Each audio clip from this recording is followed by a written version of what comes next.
I leave you for this video, I want to share with you my personal tips that I use when creating great demo videos. Number one, you do not need a nice camera to do the filming on.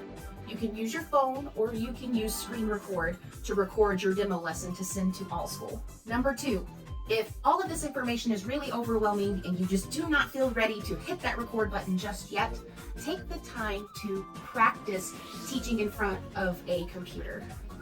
And that way you get a different feel of how you should present your lessons in front of a computer, and it'll also give you a chance to practice screen share either on Zoom and on ClassPod, which is the platform Allschool uses. Make sure to practice as much as you need until you feel you are ready to hit that record button. Number three, make sure you are simulating the lesson to where you are talking to the learners.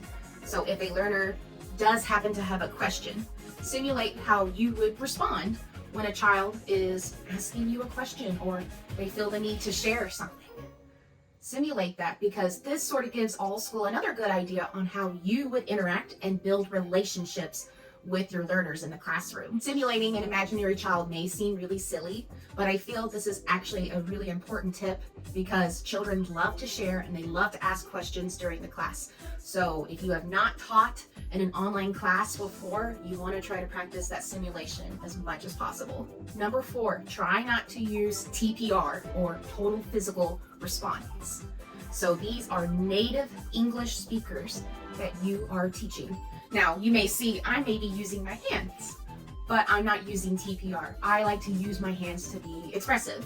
So if you do said motions like what I've done in the video, that is okay.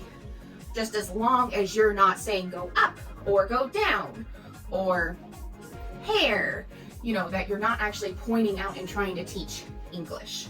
Number five, you can use a website called Canva to create your beautiful lessons to use during your demo lesson.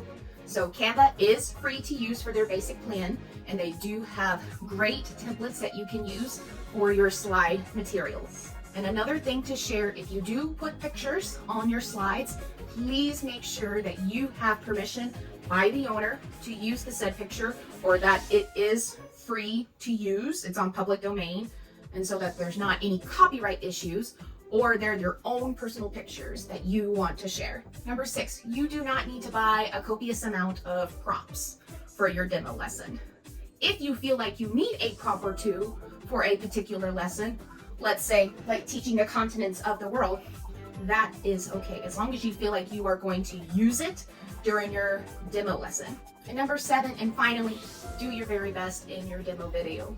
Make sure you share with the Allschool team what you are passionate about. And as long as you take these tips to heart, you will make a great demo video. Thanks for watching and happy teaching.